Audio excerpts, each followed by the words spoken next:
آپ دیکھیں ہمارے اور آپ کے سامنے فرش اعضاء کے علاوہ بہت سی میٹنگیں ہوتی ہیں، بہت سے جلسات ہوتے ہیں، لوگ بیٹھتے ہیں بہت سے باتیں بھی ہوتی ہیں، لیکن وہ اہمیت نہیں حاصل ہے جو فرش اعضاء کو حاصل ہے۔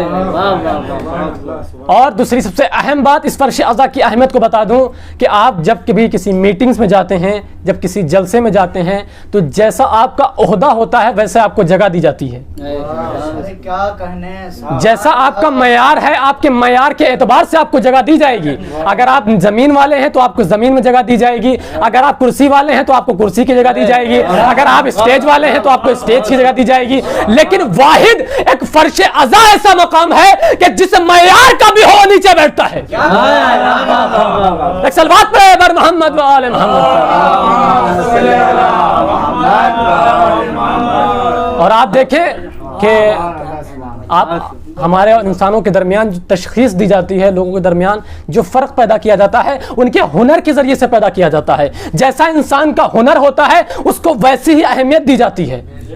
اگر ایک مزدور ہے تو اس کو وہی عزت دی جاتی ہے کہ وہ مزدوری کرتا ہے، اگر ایک مولانا ہے تو اس کو وہی اہمیت دی جاتی ہے اس لیے کہ وہ مولانا ہے، علم دین اس نے حاصل کیا ہے، اگر ایک ڈاکٹر ہے تو اس کو ایک وہی اہمیت دی جاتی ہے کہ وہ ڈاکٹر ہے، وہ لوگوں کا علاج کرتا ہے، اگر ایک انجینئر ہے تو اس کو اسی طریقے سے اہمیت دی جاتی ہے کیونکہ وہ انجینئر ہے۔ لیکن واقعی لاکھوں سلام ہو حسین کے اس ذکر کے اوپر، حسین کی اس فرش اعضاء کے اوپر، ڈاکٹر ہو یا انجینئر ہو یا مولانا ہو یا مزدور ہو، لیکن جب فرش اعضاء بکتی ہے تو وہ آ کر کے اسی پہ بیٹھتا ہے۔ ایک صلوات پہ بر محمد و آل محمد۔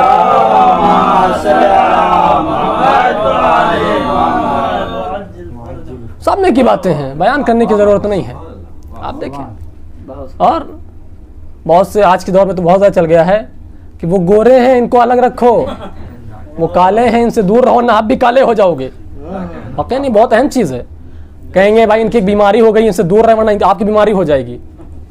بس کورونا کی سے مثال لے لیں، بہت تیزی سے پھیل رہا ہے کہ ان کے پاس بیٹھیں گے بیماری ہو جائے گی، لیکن میں کہتا ہوں کوئی کورونا نہیں، آپ فرش اعضاء پر آ کے مل کے بیٹھیں، دعویٰ ہے اگر کورونا ہو جائے، اس لیے کہ یہ ان کا گھر ہے کہ جہاں کوئی شفا نہ ملے وہ یہاں آ کے لے۔ ایک صلوات پڑھے بر محمد و آل محمد کا۔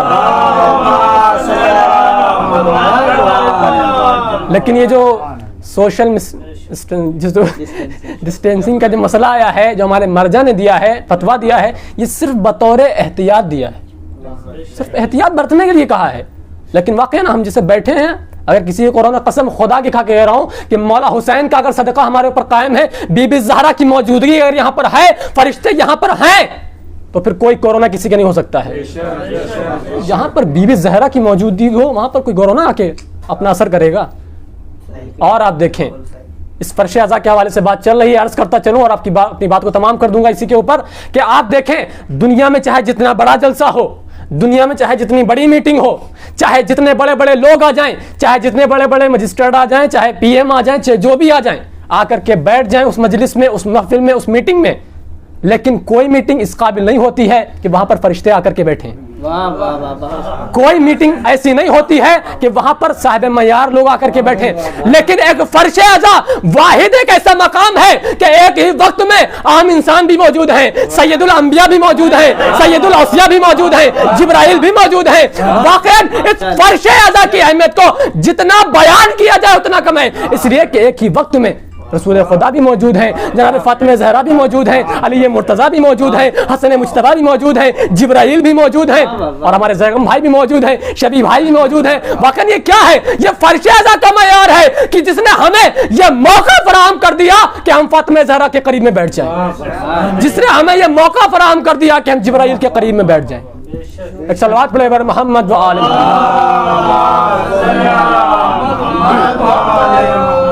اب اگر کوئی یہ کہے کہ ہمیں دکھائی کیوں نہیں دیتے، تو مولانا نے کل عرض کیا تھا کہ معرفت ہونی چاہیے۔ اگر آپ معرفت ہوگی تو آپ کی انشاءاللہ دکھائی بھی دیں گے۔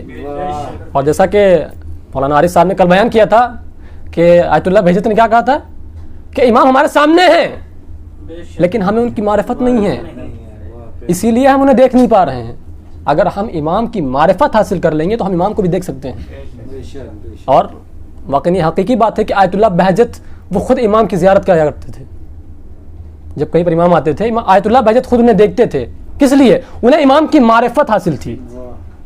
اگر ہم اپنے آپ کو اس معیار پر بلند کر دیں، اس معرفت کے اس درجے پر فائز کر دیں کہ ہمیں خود بھی امام نظر آئے. جب فرش عزا پر ہم آئیں تو جبرائیل ہمیں نظر آئیں. جب فرش عزا کے اوپر آئیں تو بی بی فاطمہ زہرا ہمیں خود آنسو بہاتے ہوئے نظر آئیں. لیکن اس کے لیے کیا ضروری ہے؟ معرفت ضروری ہے. ایک اور صلوات پڑھے بر محمد وآل محمد.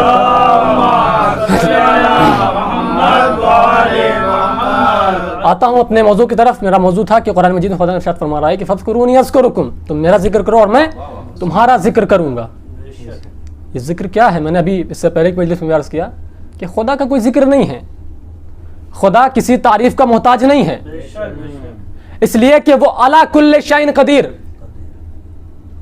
ہر چیز کے اوپر اس کی قدرت ہے. جس چیز سے چاہے وہ اپنی تعریف کروا سکتا ہے. وہ چاہے تو ان درختوں میں اپنی آواز پیدا کر دے، وہ چاہے تو ان پتھروں میں اپنی آواز پیدا کر دے، پتھر تعریف کرنے لگے. تعریف کرنے سے مراد یہ ہے کہ جو خدا کے احکام ہم پر آئے ہیں ہم ان کو باقی رکھیں، ان کی بنیاد کو باقی رکھیں. اگر ہم ان کو باقی رکھیں گے، ان کی بنیاد کو باقی رکھیں گے، تو گویا ہم نے خدا کے ذکر کو باقی رکھا، اور پھر خدا ہمارے ذکر کو بھی باقی رکھے گا.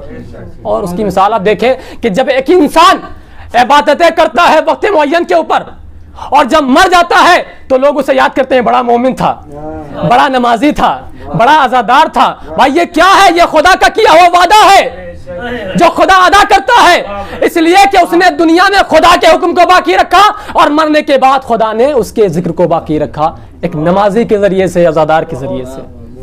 ایک اور صلوات پڑھے بر محمد وآل محمد.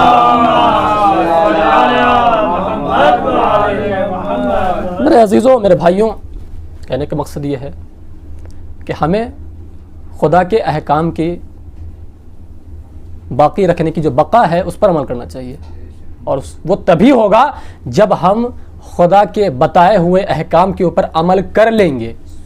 جب عمل کر لیں گے تبھی ان کو باقی رکھ سکتے ہیں، اور اگر کوئی انسان عمل ہی نہ کرے تو باقی کیا رکھے گا؟